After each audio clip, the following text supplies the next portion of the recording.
Всем привет и добро пожаловать на кухню Nordic Balance, где мы с вами готовим вкусно, красиво, быстро, полезно, самое главное, и дешево.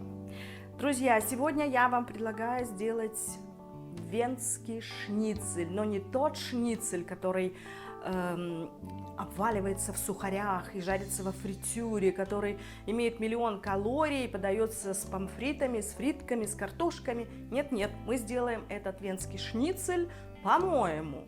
И этот шницель можно будет кушать на стадии удержания веса, на стадии похудения. Если вы придерживаетесь кето какого-то питания, то это тоже можно кушать с чистой совестью. Итак, что нам для нашего шницеля венского понадобится сегодня? У меня 5 столовых ложек муки из семени льна. Я ее сама сделала, просто-напросто взяла семя льна и помолола в кофемолочке, у меня получилось. 4 столовые ложки цельнозерновой муки, 3 яйца и 5 биточков. Вот так вот они выглядят. Сейчас мы с вами их отобьем. И когда они будут отбиты, они будут вот такие вот красавцы у нас. На гарнир я подам домашнюю квашеную капусту с яблоками, которую я полила немного маслом растительным. Она очень вкусная и очень полезная, витамин С. И, конечно же, зеленый горошек. Ну что, давайте приступим к отбиванию нашего шницеля.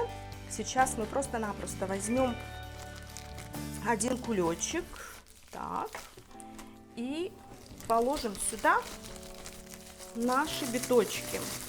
Отбивать можно, конечно же, и в пищевой пленке, но я предпочитаю вот так вот класть биточки в кулечек, потому что он более плотный, и у вас не будет ничего рваться и разлетаться.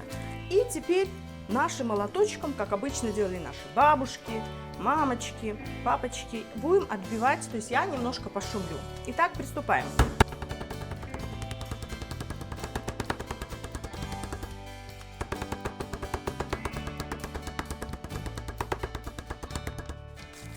Биточки отбили, у нас ничего не испачкалось, все у нас прекрасно и красиво, мы их достаем. Но прежде чем доставать, давайте включим нашу плиту. Я включу плиту на 10, может быть чуть-чуть больше, на 13, пусть она немножечко подогреется. Тем временем мы с вами смешаем нашу льняную муку, которую, как я уже сказала, я сама сделала, и цельнозерновую. Бум. Все это перемешаем. Все это будет полезненько, никакой белой муки у нас нет, никаких сухарей нету. То есть все у нас будет чудесно. Тем временем наше подсолнечное масло, и я бросила буквально 1 столовую ложечку сливочного масла для пикантного вкуса. И включила, как вы уже видите, нашу сковородку. И сейчас мы будем с вами жарить наши шницеля. Теперь я немножко убавлю нашу температуру до 10. И что мы делаем? Мы берем шницель, окунаем его в нашем, видите, в нашем, как бы, будет у нас кляр такой, в муке, а-ля муке. Теперь мы окунаем в яйце. Вот так вот. Я беру пинцет, чтобы не пачкали руки и чтобы у меня ничего не налипало, да. И второй раз мы проделываем ту же самую процедуру. Должны мы обвалять наш будущий шницель в такой вот панировке. Все просто, все элементарно, но, тем не менее, полезно. Ну вот, пожалуй, наш уже первый шницель и готов к отправке на сковородку. Вот так вот. Расправим его. Пахнет великолепно вот эта смесь сливочного масла и подсолнечного. Она дает чудесный такой запах. То же самое делаем со вторым. Сначала обваливаем его в нашей а-ля муке. Турум-турум. Все, видите, пальчики чистые, все хорошо, пинцет все стерпит. И в яйце. Так вот. И опять же отправляем в нашу муку. Все уже приятно шкварчит, и запахи у нас на кухне уже очень и очень ароматные. Опять же за счет смеси масел. Такой шницель вы можете кушать с удовольствием и с чистой совестью.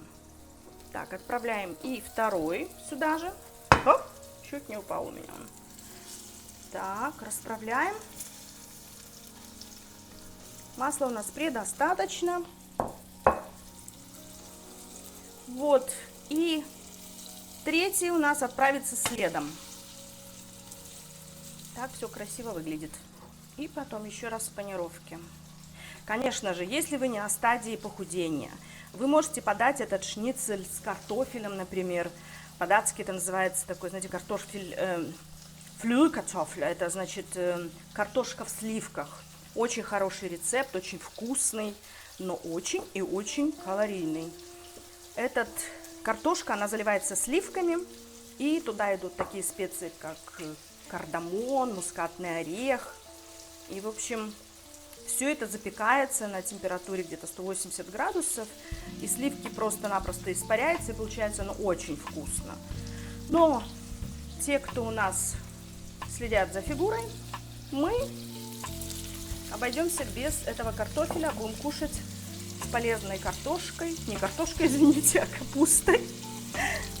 Картошку нам не надо. Вот, мы его расправили. Хорошо, я так оговорилась про картошку, да?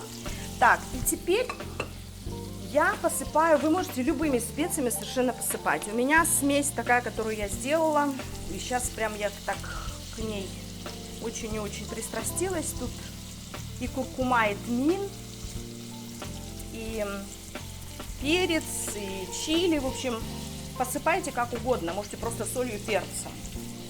Вот так вот. Немножко я присолю и, пожалуй, включу вытяжку, потому что муж мой уже на меня смотрит, тот, который снимает это видео. Так, что пора бы. Немножко теперь будем шуметь. Теперь, как только прихватится, мы его, я прибавлю немножко температуру,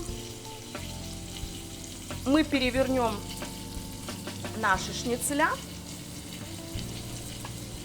и сделаем, приготовим их, дожарим их до готовности. Ну и, конечно же, сейчас потом я вам покажу, как они будут выглядеть у нас на нашей тарелке.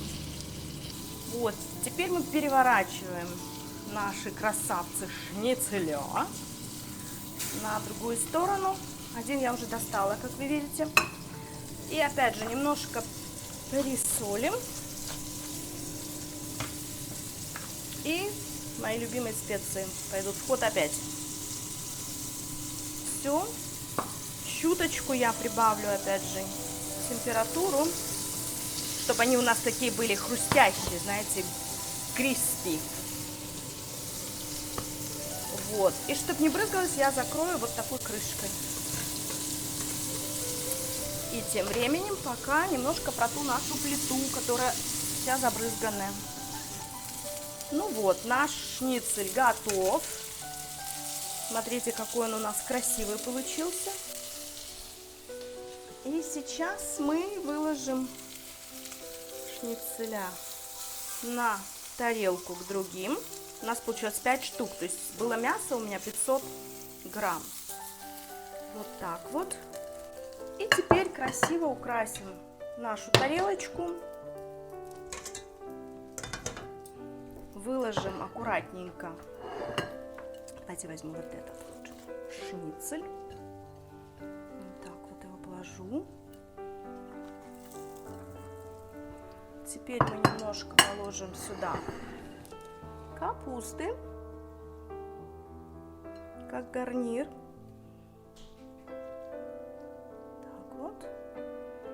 Капуста это, сами знаете, витамин С, и зимой это настолько хороший продукт. И к нему же мы отправим немножко горошка. Какой же шницель без зеленого горошка? Вот так вот. Можно положить еще кусочек лимончика. И вот так, смотрите, выглядит наше готовое блюдо.